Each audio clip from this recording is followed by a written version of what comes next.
ಆರಾಧ್ಯ ದೈವ ಬಸವೇಶ್ವರನನ್ನ ಎನ್ನ ಮನದಲ್ಲಿ ಸ್ಮರಿಸುತ್ತಾ, ಕನ್ನಡ ನಾಡು ನುಡಿ ನಮ್ಮ ಸಂಸ್ಕೃತಿಯ ಸಂರಕ್ಷಣೆ ಹಾಗೂ ಅಭಿವೃದ್ಧಿಗಾಗಿ ಕನ್ನಡ ಸಾಹಿತ್ಯ ಪರಿಷತ್ತು ಮಹತ್ವದ ಪಾತ್ರ ವಹಿಸುತ್ತಿದೆ. ನಾವು ಕನ್ನಡವನ್ನು ಪ್ರೀತಿಸಬೇಕು, ಕನ್ನಡ ಪುಸ್ತಕಗಳನ್ನು ಓದಬೇಕು, ಕನ್ನಡ ಸಾಹಿತ್ಯವನ್ನು ಮುಂದಿನ ಪೀಳಿಗೆಗೆ ಪರಿಚಯಿಸಬೇಕು, ನಮ್ಮ ಬದುಕಿನಲ್ಲಿ ಕನ್ನಡಕ್ಕೆ ಗೌರವದ ಸ್ಥಾನ ನೀಡಬೇಕು ಎಂಬ ಸದುದ್ದೇಶದ ಕಾರಣಕ್ಕಾಗಿ ಹಗಲಿರುಳು ಶ್ರಮಿಸಿದ ನಮ್ಮ ಗುರುಗಳಾದ ಹಾಗೂ ಕನ್ನಡ ಸಾಹಿತ್ಯ ಪರಿಷತ್ತು ಕಿತ್ತೂರು ತಾಲೂಕಾ ಘಟಕದ ಅಧ್ಯಕ್ಷರಾದ ಡಾಕ್ಟರ್ ಎಸ್.ಬಿ. ದಳವಾಯಿ ಸರ್ ಅವರು 80ನೇ ಸ್ವಾತಂತ್ರ್ಯೋತ್ಸವದ ಪ್ರಯುಕ್ತ ಸರ್ಕಾರಿ ಹಿರಿಯ ಪ್ರಾಥಮಿಕ ಶಾಲೆ ಹಿರೇನಂದಿಳಿಯಲ್ಲಿ ದೇಶಭಕ್ತಿ ಗೀತೆ ಗಾಯನ ಸ್ಪರ್ಧೆಯನ್ನು ನಮ್ಮ ಶಾಲೆಯ ಮಕ್ಕಳಿಂದ ಪ್ರಾರ್ಥನೆಯೊಂದಿಗೆ ಪ್ರಾರಂಭಿಸೋಣ.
ಮಹಿಮಾ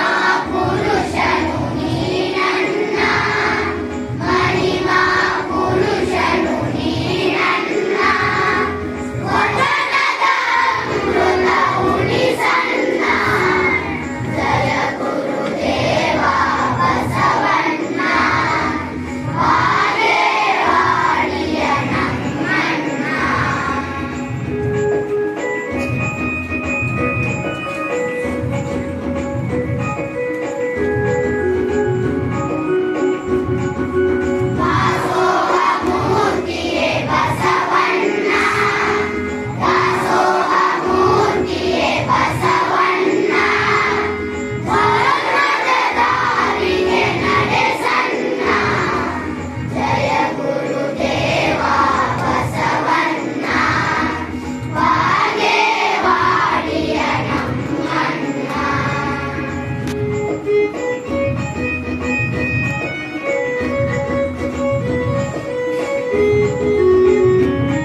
ಭಕ್ತಿಪೂರ್ವಕ ಪ್ರಾರ್ಥನಾ ಗೀತೆಯನ್ನು ಹಾಡಿದಂಥ ಮುದ್ದು ಮಕ್ಕಳಿಗೂ ಹಾಗೂ ಸಂಗೀತ ಸಂಯೋಜನೆಯನ್ನು ನೀಡಿದಂಥ ಹುಲಿಯಪ್ಪನವ್ರ ಮಠ ಗುರುಗಳಿಗೂ ತುಂಬ ಹೃದಯದ ಧನ್ಯವಾದಗಳು.